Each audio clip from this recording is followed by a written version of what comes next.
노년의 부모라면 한 번쯤은 자녀에게 돈을 건네본 기억이 있으실 겁니다. 결혼을 앞둔 아이에게 전세 자금을 보태주거나 손주 등록금을 대신 내준 일, 혹은 새 가정을 꾸리며 필요한 비용을 도와준 순간들, 그때 마음은 오직 하나였을 것입니다. 부모로서 조금이라도 힘이 되어주고 싶다. 그런데 세월이 흐르고 그 따뜻한 마음이 어느 날 갑자기 예기치 못한 세금 고지서로 되돌아오는 일이 실제로 벌어지고 있습니다. 몇 년 전 도와준 돈이 이제와 수천만 원의 증여세로 변해 찾아온다면 그 억울함과 허탈함을 어디에 말할 수 있을까요? 이런 이야기를 처음 들으면 대부분 설마 그런 일이 있을까 하고 반문하십니다. 하지만 이미 많은 어르신들이 아무 잘못 없이 이런 상황을 겪고 계십니다. 기록이 없다는 이유 하나만으로 말입니다. 이 영상에서 우리가 함께 나누고자 하는 건 두려움을 키우기 위한 이야기가 아닙니다. 오히려 그 반대입니다. 노후에 힘겹게 모아둔 소중한 재산을 지키는 방법, 자녀를 돕는 좋은 마음이 상처로 돌아오지 않도록 하는 지혜를 배우는 시간입니다. 우리가 몰랐던 규칙을 제대로 알기만 해도 평생 모은 돈을 지킬 수 있습니다. 부모의 사랑은 언제나 크고 따뜻하지만 세상은 그 마음을 기준으로 움직이지 않습니다. 그래서 우리는 마음을 지키기 위해서라도 조금의 준비가 필요합니다. 오늘 이 이야기를 끝까지 들으신다면 앞으로 어떤 상황에서도 당황하지 않고 현명한 선택을 하실 수 있을 것입니다. 여러분의 평온한 노후를 위한 첫걸음이 지금부터 시작됩니다. 실제로 어떤 일들이 벌어지고 있는지 몇 가지 사례를 조금 더 깊이 들여다보겠습니다. 어쩌면 여러분의 이야기와 겹치는 부분이 있을지도 모릅니다. 첫 번째 사례의 주인공은 60대 후반의 어머니였습니다. 딸이 결혼을 준비한다며 찾아왔을 때 빈손으로 보내고 싶지 않아 5천만 원을 건넸습니다. 그때 메모에는 단 한 줄, 결혼 축하라고 적어두셨죠. 부모라면 누구나 이해할 수 있는 행동이지만 몇 년 뒤 사위의 사업 관련 조사가 들어오면서 문제가 드러났습니다. 그 돈이 증여인지 빌려준 돈인지 혹은 단순한 축하금인지 구분할 증거가 전혀 없었던 겁니다. 결국 어머니는 세금을 내야 했습니다. 본인은 축하해준 것뿐이라 항변했지만 세무서는 기록으로만 판단했습니다. 두 번째 사례는 조금 다릅니다. 70대 아버지는 아들에게 큰 돈을 빌려주며 차용증까지 꼼꼼히 작성했습니다. 이 정도면 문제없겠지라고 안심했죠. 그런데 몇 년이 흐르고 아들이 집을 사면서 자금 출처 조사가 이루어졌습니다. 이자는 얼마나 받으셨습니까? 라는 질문이 돌아왔지만 아버지는 대답할 수 없었습니다. 가족끼리 이자를 주고받는 것이 어색해 아무런 거래가 없었던 겁니다. 차용증만으로는 부족했습니다. 결국 이 돈도 증여로 판단되어 세금 고지서가 날아오고 말았습니다. 마지막으로 소개할 사례는 더 안타깝습니다. 한 아버지는 아들 명의로 적금 통장을 만들어 10년 넘게 성실히 돈을 넣었습니다. 결혼 자금을 마련해주고 싶은 마음에서였죠. 하지만 통장 관리도 불입도 모두 아버지가 맡았습니다. 세무서에서는 이를 명의 신탁으로 보았고 적금, 원금뿐 아니라 그동안의 이자까지 모두 증여로 간주했습니다. 평생 모은 1억 원이 넘는 금액이 뜻밖의 과세 대상이 된 겁니다. 이 세 사례의 공통점은 한 가지입니다. 나는 잘못한 것이 없다는 억울함이었죠. 하지만 세금은 마음이 아니라 증거를 기준으로 합니다. 그리고 기록을 남기지 않으면 우리의 진심을 설명할 길이 없어집니다. 지금 이 순간에도 비슷한 일이 전국 곳곳에서 벌어지고 있습니다. 그렇기에 오늘 이 내용을 알고 있는 것만으로도 여러분은 이미 큰 위험을 피할 준비를 하고 계신 겁니다. 이제 한 가지 중요한 사실을 명확히 짚고 넘어가야 합니다. 세무서가 바라보는 관점은 우리가 평생 믿어온 가족의 정서와는 전혀 다르다는 점입니다. 부모의 마음속에는 사랑하는 자식에게 힘이 되어주고 싶었다는 진심이 담겨 있지만 세무행정은 감정이 뛸 자리가 없습니다. 세무서는 오직 기록 그리고 증거만을 기준으로 판단합니다. 아무리 간절하게 설명해도 빌려준 거다, 나중에 받을 생각이었다 는 말만으로는 어떤 것도 인정받을 수 없습니다. 우리 어르신들이 흔히 하시는 말씀 중에 이런 것이 있습니다. 가족끼리 주고받는 건데 굳이 그렇게까지 해야 하나? 이 말 안에는 믿음과 사랑이 깃들어 있습니다. 하지만 세법에서는 바로 그 믿음이 가장 취약한 부분이 됩니다. 가족 사이의 신뢰가 법적인 효력이 있는 것은 아니기 때문입니다. 결국 기록이 없다면 그 돈은 그냥 준 것으로 간주되는 경우가 많습니다.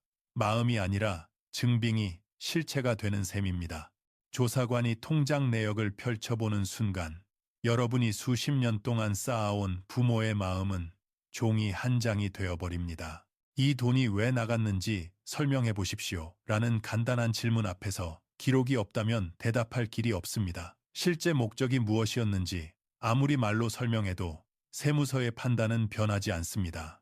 이때 발생하는 세금은 단순히 금전적인 손실을 넘어서 부모로서의 마음 자체가 부정당하는 것 같은 씁쓸함을 남기기도 합니다. 하지만 이 지점에서 한 가지 희망이 있습니다. 세무서가 마음을 보지 않는 대신 기록만은 아주 정확하게 인정한다는 점입니다. 즉, 기록만 제대로 갖추면 어떤 억울한 상황도 충분히 피할 수 있다는 뜻이죠. 앞으로 우리가 배울 내용은 바로 이 기록의 힘을 어떻게 현실에서 적용하느냐에 대한 것입니다. 여러분의 평생 재산을 지키기 위해 필요한 첫 번째 원칙은 바로 이것입니다. 사랑은 마음에서 시작되지만 보호는 기록에서 완성된다. 지금부터 그 구체적 방법을 하나씩 배워보겠습니다. 많은 어르신들이 불안해하시는 것 중 하나가 바로 큰 돈을 보내면 바로 국세청에 신고되는 것 아니냐는 이야기입니다. 주변에서 누가 그렇게 말했다고 하면 괜히 신경이 쓰이고 자녀에게 도움이 필요해도 망설이게 되죠. 특히 1천만 원만 넘으면 바로 잡힌다더라 라는 말은 마치 기정사실처럼 퍼져 있습니다. 하지만 이 내용은 상당히 왜곡된 정보입니다. 이제 정확한 개념을 차분히 짚어보겠습니다. 국세청에 자동으로 보고되는 거래는 계좌 이체가 아니라 현금 입출금입니다. 은행 창구에서 현금으로 1천만 원 이상을 입금하거나 출금하면 금융정보분석원에 보고되는 구조죠. 이는 자금 세탁 방지를 위한 장치입니다. 반대로 여러분이 스마트폰으로 자녀 계좌에 2천만 원을 보내든 5천만 원을 이체하든 그것만으로는 아무 보고도 이루어지지 않습니다. 이 말을 들으면 잠시 안도감이 들 수도 있습니다. 그러나 여기에는 우리가 놓치면 안 되는 커다란 함정이 있습니다. 국세청은 당장은 보지 않습니다. 하지만 나중에는 반드시 봅니다. 언제일까요? 바로 자녀가 큰 자산을 취득할 때입니다. 집을 사거나 전세 계약을 하거나 사업을 시작하거나 고가의 자동차를 구매하는 등의 상황에서 국세청은 자금 출처를 조사하게 됩니다. 그 과정에서 과거 5년, 길게는 10년의 통장 내역이 모두 뒤져집니다.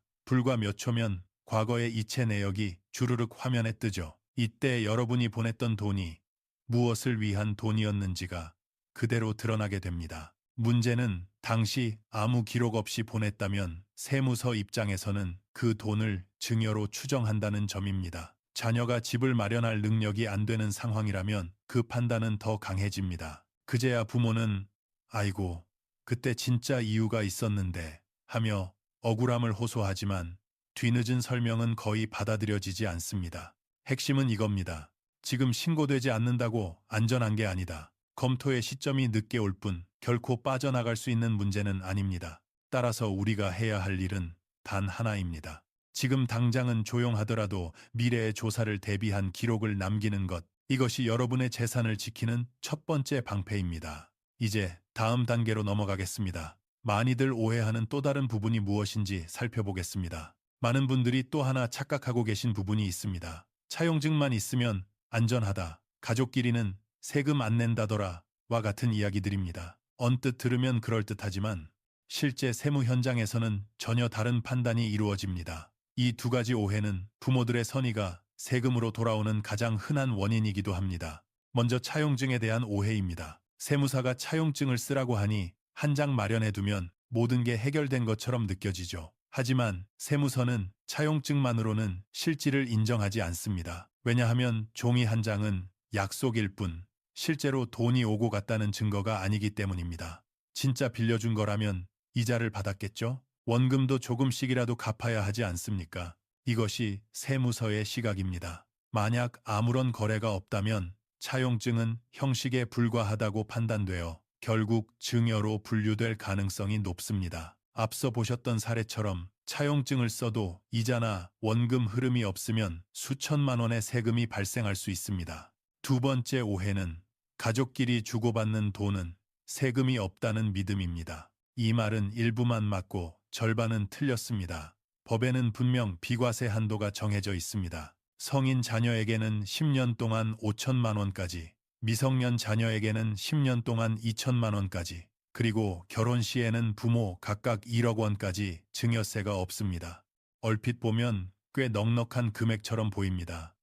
그래서 이 정도는 괜찮겠지 하고 그냥 송금하시게 되죠. 하지만 여기에도 아주 중요한 함정이 있습니다. 비과세 한도 안에 있다고 해도 그 돈이 어떤 목적으로 제공된 것인지 기록이 없다면 나중에 증여로 추정될 수 있습니다. 즉, 비과세 한도는 신고하면 세금이 없다는 뜻이지 기록 없이 줘도 아무 문제 없다는 말이 아닙니다. 실제 목적을 증빙하지 못하면 세무서의 해석에 따라 과세가 이루어질 수 있습니다. 핵심은 이겁니다. 얼마를 보냈느냐보다 중요한 것은 어떻게 남겼느냐입니다. 금액이 아니라 기록이 운명을 결정합니다.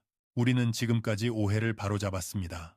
이제 본격적으로 억울한 세금을 피하기 위해 반드시 실천해야 할 구체적인 방법들을 살펴볼 차례입니다. 이제부터는 여러분의 재산을 지키는 가장 현실적이고 즉각적인 방법을 살펴보겠습니다. 그 첫 번째는 바로 송금 메모입니다. 단 한 줄의 메모가 장차 수천만 원을 지켜주는 방패가 될 수 있다는 사실, 다소 과장처럼 들릴 수 있지만 실제 사례에서 수없이 입증된 이야기입니다.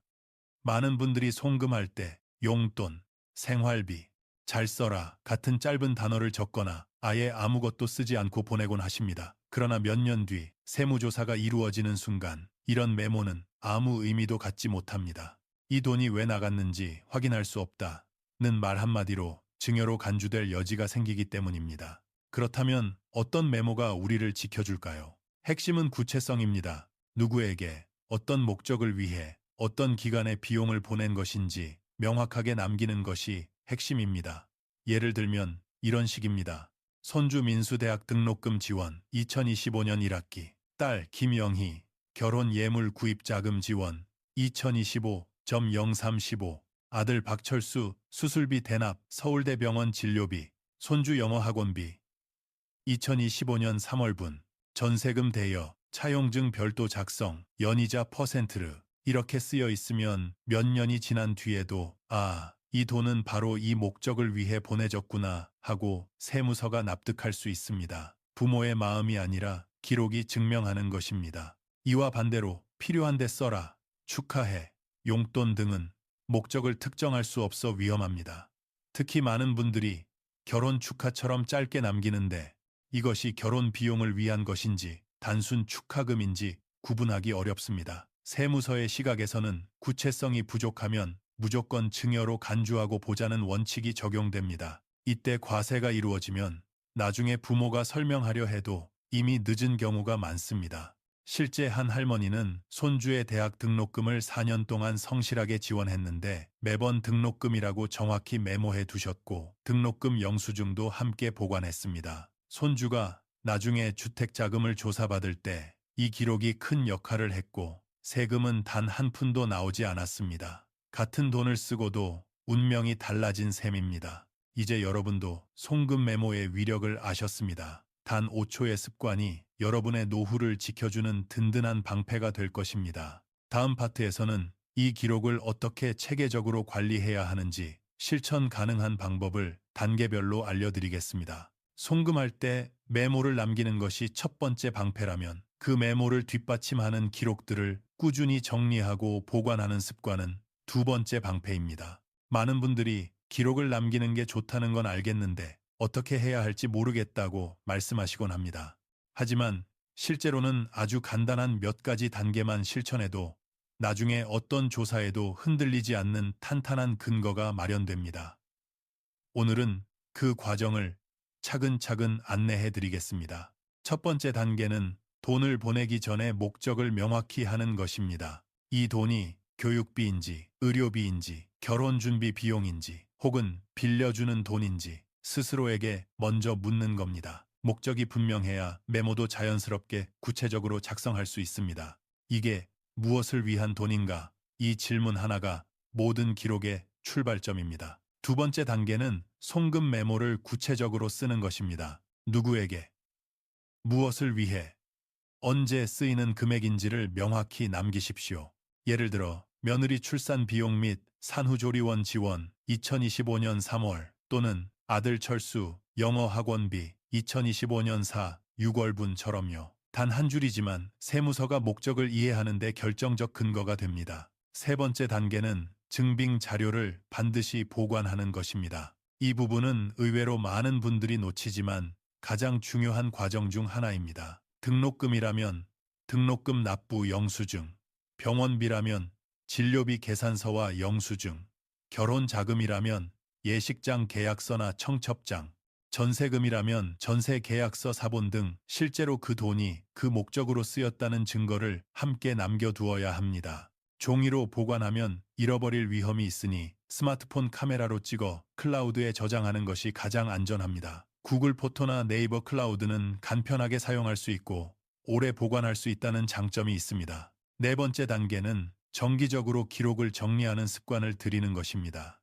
설날이나 추석처럼 일정한 시점을 기준으로 1년에 한 번씩만 정리해도 충분합니다. 예를 들어 2025년 자녀 지원 내역이라는 폴더를 만들고 그 안에 교육비, 의료비, 결혼비용처럼 항목별로 나누어 자료를 넣어두면 나중에 조사관이 찾아도 5분 안에 모든 것을 명확히 제시할 수 있습니다. 그 순간 여러분의 대응은 확신과 안정감으로 가득할 것이며 세무서 역시 기록의 정교함에 쉽게 납득할 수밖에 없습니다. 이 모든 과정은 부담스러운 일이 아닙니다. 송금할 때 메모 한 줄, 영수증 사진 한 장, 1년에 한 번의 정리, 이 작은 습관들이 모여 여러분의 평생 재산을 안전하게 지켜줍니다. 다음 파트에서는 자녀에게 빌려줄 때 반드시 지켜야 할 원칙들을 알려드리겠습니다.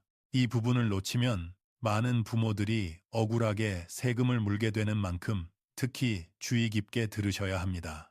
이제 많은 부모님들이 헷갈려 하시는 부분, 바로 자녀에게 빌려줄 때 반드시 지켜야 할 원칙을 다뤄보겠습니다. 가족끼리 돈을 주고받는 일은 자연스럽고 따뜻한 마음에서 비롯되지만 세법은 이 과정을 철저히 거래로 판단합니다. 그래서 빌려준 돈이 진짜 대출인지 아니면 사실상 증여인지 구별하는 기준을 매우 엄격하게 적용합니다. 이 기준을 이해하지 못하면 억울하게 세금을 내는 일이 생기기 쉽습니다. 먼저 알아야 할 것은 차용증은 출발점일 뿐 완성본이 아니라는 것입니다. 많은 분들이 차용증만 써두면 안전하다고 믿지만 세무서가 확인하는 것은 종이 한 장이 아니라 실제로 돈이 어떻게 오갔는가입니다. 차용증에 아무리 정교한 문구를 적어도 그 이후에 이자나 원금이 오가지 않으면 형식적인 문서라고 판단합니다. 즉, 차용증만 있고 실질 거래가 없다면 세무서는 이를 빌려준 것이 아니라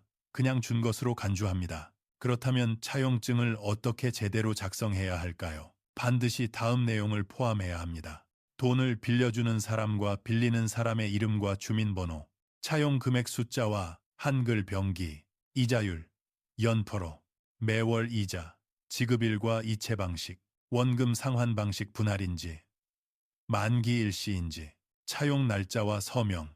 여기서 서명은 반드시 손글씨로 남겨두는 것이 좋습니다. 도장만 찍는 것보다 신뢰도가 높고 나중에 법적 분쟁이 생겨도 훨씬 강력한 증거가 됩니다. 큰 돈이라면 공증을 받는 것도 안전합니다. 공증 비용은 생각보다 부담이 적고 그 효과는 매우 확실합니다. 그러나 여기서 가장 중요한 부분은 서류가 아니라 실제 이자 거래 흐름입니다. 세무서는 이렇게 생각합니다. 진짜 빌려준 거라면 이자를 받았겠죠. 따라서 이자 지급이 전혀 없다면 차용증의 효력은 거의 사라집니다. 예를 들어 1억 원을 연 4.6%로 빌려줬다면 매월 약 38만 원 정도의 이자를 받게 됩니다. 이때 자녀가 부모에게 이체할 때 반드시 월분 대출 이자라고 메모를 남기도록 해야 합니다. 이 기록 하나가 세무서가 실질을 인정하는 핵심 증거가 됩니다. 여기에 더해 원금 상환도 일정 부분 진행되는 것이 좋습니다. 물론 처음 몇 년은 거치 기간을 두고 나중에 일시 상환하도록 정해도 되지만 가능하다면 매년 일정 금액이라도 되돌아오도록 흐름을 만들어두면 훨씬 안전합니다. 정리하면 세무서가 인정하는 진짜 대출의 기준은 세 가지입니다. 올바른 차용증, 꾸준한 이자 흐름, 실제 원금 상환. 이 세 가지 중 하나라도 빠지면 증여로 판단될 가능성이 높아집니다. 다음 파트에서는 많은 부모님들이 가장 실수하기 쉬운 부분, 바로 자녀 명의 통장을 부모가 관리하는 문제를 다룰 것입니다. 이 부분은 생각보다 위험이 크기 때문에 반드시 알아두셔야 합니다. 이제 차용증과 이자 흐름을 넘어서 세무서가 실질적으로 대출이 맞는지를 판별하는 세 가지 핵심 기준을 더 깊게 살펴보겠습니다. 많은 부모님들이 이 부분을 소홀히 해 억울한 일을 겪는데 사실 이 원칙만 정확히 지켜도 증여로 오해받을 일은 거의 사라집니다. 첫 번째 기준은 이자의 흐름이 실제로 존재하느냐입니다. 세무서가 가장 먼저 들여다보는 부분도 바로 이자 지급 내역입니다. 왜냐하면 이자는 돈을 빌렸다는 사실을 입증하는 가장 직접적 증거이기 때문입니다. 예를 들어 연사 4.6% 이율로 1억 원을 빌려줬다면 매달 약 38만 원의 이자가 발생합니다. 자녀가 이 돈을 부모 계좌로 이체하며 2025년 3월 이자 지급 같은 메모를 남겼다면 세무서 입장에서는 이를 대출로 인정할 확률이 매우 높아집니다. 반대로 이자 흐름이 하나도 없다면 차용증이 아무리 잘 쓰여 있어도 형식적인 문서라 판단될 위험이 큽니다. 두 번째 기준은 원금 상환의 유무입니다. 많은 분들이 원금은 나중에 여유가 생기면 갚아라 하고 넘어가시죠. 부모 입장에서는 당연한 마음입니다. 그러나 세무서는 이렇게 묻습니다. 빌렸다면 언젠가는 갚아야 하는데 왜 상환 기록이 없나요? 만약 만기 일시 상환으로 정했다면 거치 기간 동안 상환이 없어도 이해되지만 그 외에는 최소한 몇 차례라도 원금 회수가 있어야 합니다.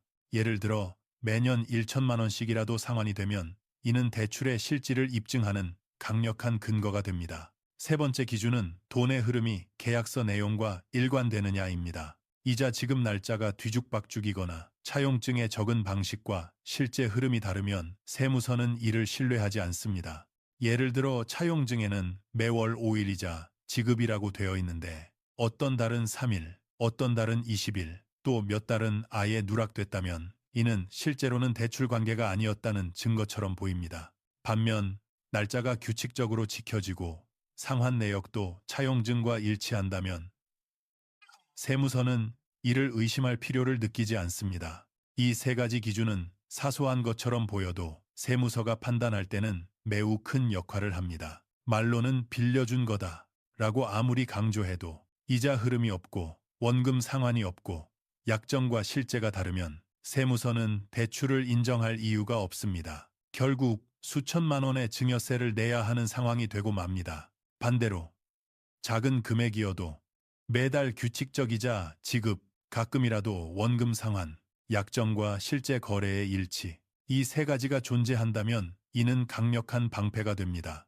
다음 파트에서는 많은 부모님들이 가장 실수하는 그러나 눈에 잘 띄지 않는 위험, 자녀명의 통장을 부모가 관리하는 문제에 대해 이야기 나누겠습니다. 이 부분은 수익 전체가 증여로 간주될 수 있는 아주 큰 함정이니 꼭 집중해 주세요. 이제 많은 분들에게 가장 위험하고도 흔하게 발생하는 문제, 바로 자녀 명의 통장을 부모가 대신 관리하는 상황을 살펴보겠습니다. 이 부분은 생각보다 훨씬 큰 위험을 품고 있고 실제 신고 사례에서도 자주 적발되는 세금 폭탄의 지뢰와도 같습니다. 부모님들은 대부분 나중에 자녀에게 줄 돈이니 미리 모아두는 것뿐이라고 생각하시지만 세법은 그런 마음을 받아들이지 않습니다. 세법에서 이 상황을 명의신탁이라고 부릅니다. 쉽게 말해 실질적인 돈의 주인은 부모인데 명의만 자녀로 되어 있는 상태를 의미합니다. 이때 통장 관리, 입출금, 투자 결정 등이 모두 부모 손에서 이루어진다면 세무서는 그 통장을 부모의 재산이 자녀에게 이전된 것으로 판단합니다. 문제는 여기서 끝나지 않습니다. 명의신탁으로 판단되면 원금뿐 아니라 그동안 불어난 수익 전체가 증여로 간주된다는 사실입니다.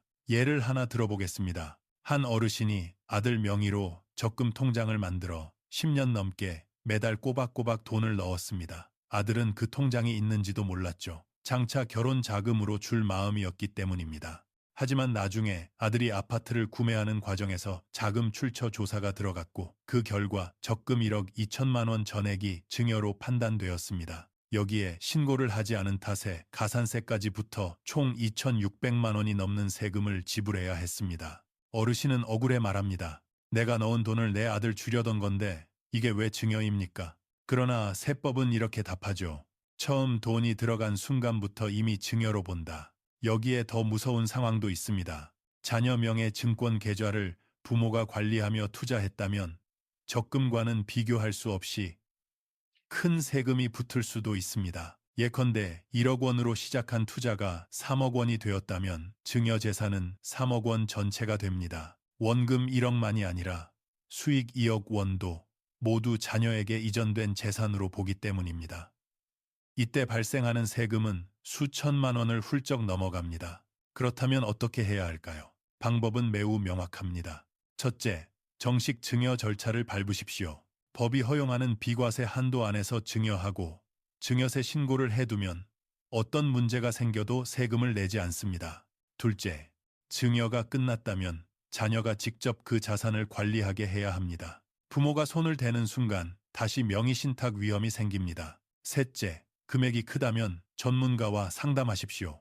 작은 실수 하나가 수천만 원의 손실로 이어질 수 있기 때문입니다. 많은 부모님들이 진짜로 자녀를 위해 한 일인데 왜 문제냐고 억울해합니다. 그 마음 충분히 이해합니다. 하지만 중요한 건 지금 우리가 사실을 알았다는 점입니다. 이제부터는 같은 위험에 빠질 이유가 없습니다. 다음 파트에서는 이 위험을 극복하는 가장 안전한 방법, 즉 정식 증여의 원칙을 차근차근 설명드리겠습니다. 이제 명의신탁의 위험을 피하기 위해 가장 확실하고 안전한 길, 바로 정식 증여의 원칙을 살펴보겠습니다. 많은 부모님들이 그냥 주는 건데 왜 신고해야 하느냐고 하시지만 바로 그 생각 때문에 나중에 불필요한 세금을 물게 되는 경우가 많습니다. 정식 절차를 밟는다는 것은 단순히 법을 지키는 것이 아니라 여러분의 재산을 스스로 보호하는 가장 효과적인 방법입니다. 먼저 기억해야 할 것은 세법은 부모가 자녀에게 줄 수 있는 금액을 10년 단위로 비과세 한도로 정해두었다는 사실입니다.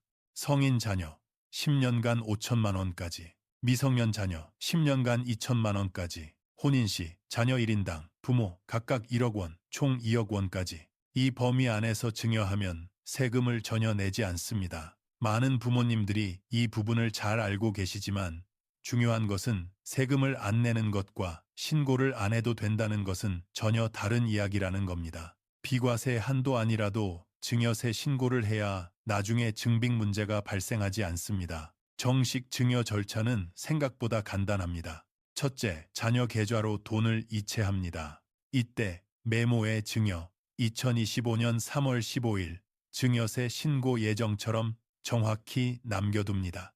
이 기록이 훗날 자녀의 자금 출처 조사에서 매우 강력한 근거가 됩니다. 둘째, 3개월 이내에 증여세 신고를 합니다. 홈택스를 통해 온라인으로도 가능하고 가까운 세무서를 방문해도 됩니다. 금액이 적다면 세금은 한 푼도 나오지 않지만 신고 자체가 증여가 정당하게 이루어졌다는 증거가 되어 여러분을 지켜줍니다. 셋째, 이제부터 결정적으로 중요한 단계입니다. 증여가 끝난 자산은 완전히 자녀의 소유가 됩니다.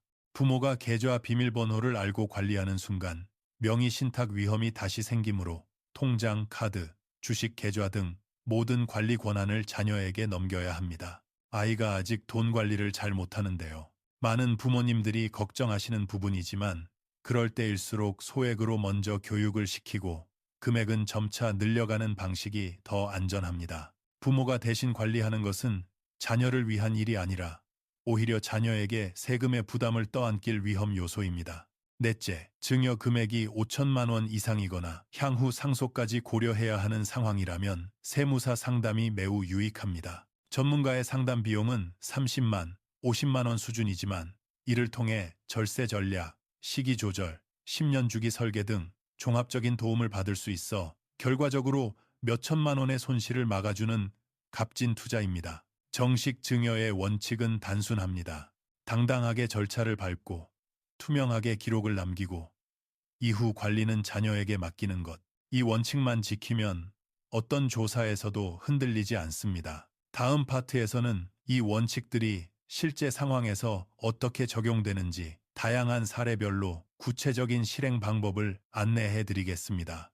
이제까지 배운 원칙들을 실제 상황에서 어떻게 적용해야 하는지 구체적인 사례를 통해 하나씩 살펴보겠습니다. 많은 부모님들이 우리 집은 조금 특수한 상황이라 어떻게 해야 할지 모르겠다고 말씀하시는데 사실 대부분의 경우는 몇 가지 유형 안에 들어갑니다. 오늘 소개하는 네 가지 상황만 이해하셔도 앞으로 자녀를 돕는 모든 순간에 자신 있게 행동하실 수 있습니다. 첫 번째 상황은 자녀, 결혼, 자금 지원 5천만 원입니다. 많은 분들이 결혼 축하라고 적어 송금하곤 하지만 이 방식은 의도와 달리 불안전합니다. 결혼 축하금인지 결혼 비용인지 단순한 금전 증여인지 모호해지기 때문입니다. 가장 안전한 방식은 이렇습니다. 송금 전에 청첩장이나 예식장 계약서 사본을 받아두고 송금 메모에 딸 김영희 결혼 예물 구입 자금 지원 2025.0315처럼 구체적으로 적습니다. 결혼 준비 과정에서 남는 영수증들도 모두 사진으로 찍어 날짜별로 저장해두면 나중에 어떤 조사가 들어와도 한치의 의심 없이 인정받을 수 있습니다. 비과세 한도 아니라 세금을 내지 않지만 기록을 남기지 않으면 그마저도 위험해질 수 있다는 점을 꼭 기억하십시오.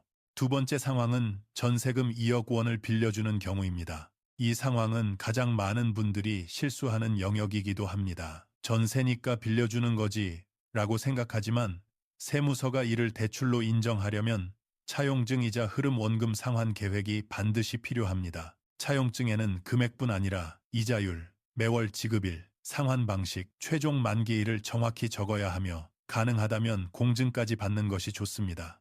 송금할 때는 전세금 대여, 차용증 공증 완료라고 메모를 남기고 이후 매달 이자 지급이 규칙적으로 이루어져야 합니다. 필요하다면 3년 뒤부터 원금도 조금씩 상환하도록 구조를 잡아두면 더욱 안전합니다. 세 번째 상황은 손주 교육비, 지원 학기당 500만 원입니다. 교육비는 직계가족 간에서 비과세로 인정되는 항목이지만 그렇다고 아무 기록 없이 보내면 위험해질 수 있습니다. 먼저 손주에게 등록금 고지서를 받으시고 송금할 때 손주 김민수 대학 등록금 2025년 1학기라고 메모를 남깁니다. 이후 등록금 영수증을 함께 보관하면 완벽합니다. 이 과정을 매 학기 반복하면 세무조사 상황에서도 교육 목적이라는 점이 명확해져 어떠한 과세도 받지 않게 됩니다.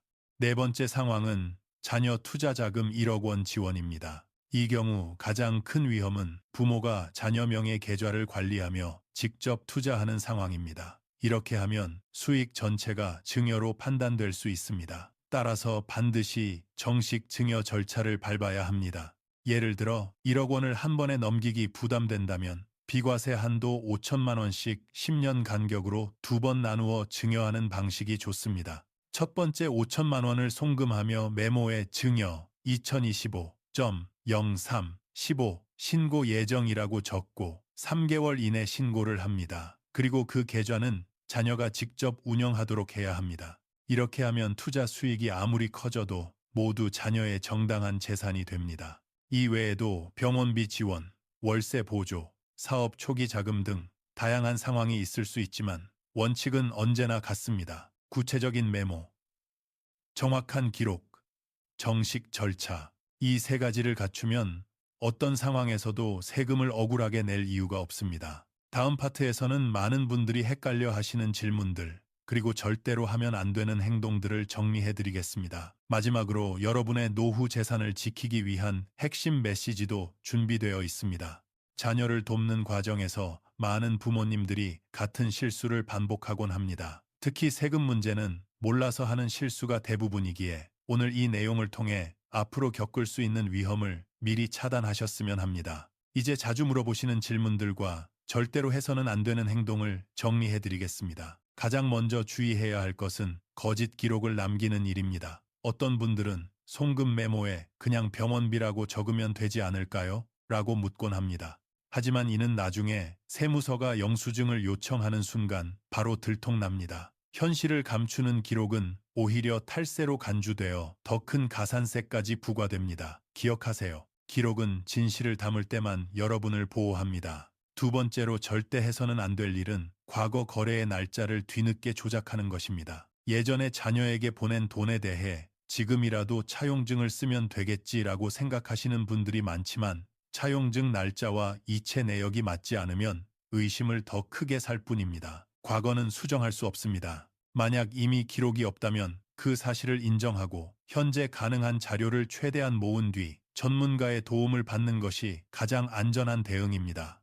또 하나 큰 위험은 타인 명의를 빌려 돈을 주거나 관리하는 것입니다. 예를 들어 동생이나 친척 명의로 돈을 보내놓고 나중에 자녀에게 준 것으로 할 수 있겠지라고 생각하는 경우가 있습니다. 이는 명예 도용에 해당할 수 있을 뿐 아니라 세무 법률적으로 훨씬 더 큰 문제로 이어질 수 있습니다. 원칙을 벗어난 우회 방식은 언제나 더 큰 손해를 불러옵니다. 이제 많은 분들이 궁금해하시는 질문도 살펴보겠습니다. 먼저 이미 몇 년 전에 큰돈을 보냈는데 기록이 없습니다. 어떡하죠? 라는 질문입니다. 이 경우 당황하지 마시고 당시 통장 내역, 자녀가 그 돈으로 어떤 계약을 했는지 등을 최대한 모아두십시오. 카톡이나 문자 대화라도 도움이 됩니다. 그리고 전문가 상담을 통해 현재 가능한 최선의 증빙 구조를 마련하는 것이 좋습니다. 또 자주 받는 질문이 성인이 된 자녀에게 생활비 50만 원씩 줘도 문제가 되나요? 입니다. 자녀가 경제적으로 독립한 성인이라면 이 역시 증여에 해당될 수 있습니다. 가능하면 생활비 지원 2025년 3월분처럼 메모를 남기고 전체 금액을 비과세 한도 내에서 관리하는 것이 안전합니다. 마지막으로 현금 지급에 대한 질문도 많습니다. 결론부터 말하면 현금은 절대 추천하지 않습니다. 현금은 기록이 남지 않기 때문에 나중에 어떤 목적이었는지 증명할 방법이 거의 없습니다. 앞으로는 반드시 계좌 이체로 남겨두는 습관을 들이십시오. 이제 여러분이 꼭 기억해야 할 핵심 문장은 단 하나입니다. 기록이 없으면 증명할 수 없고 증명하지 못하면 세금을 낸다. 부모의 선의가 오해받지 않도록, 여러분의 노후 재산이 헛되이 빠져나가지 않도록 지금 당장 실천할 수 있는 3가지 과제를 드립니다. 첫째, 스마트폰 메모장을 열어 최근 자녀에게 보낸 돈의 목적을 정리하십시오. 둘째, 다음 송금부터는 반드시 목적 대상 기간을 메모로 남기십시오. 셋째, 자녀 명의로 관리하는 통장이 있다면 즉시 전문가와 상담하십시오. 오늘 이 내용을 주변 지인들에게도 꼭 공유해 주십시오. 누구나 같은 실수를 할 수 있고 여러분의 작은 공유가 누군가의 수천만 원을 지켜줄 수도 있습니다. 여러분의 노후가 지혜롭고 안전하기를 바랍니다.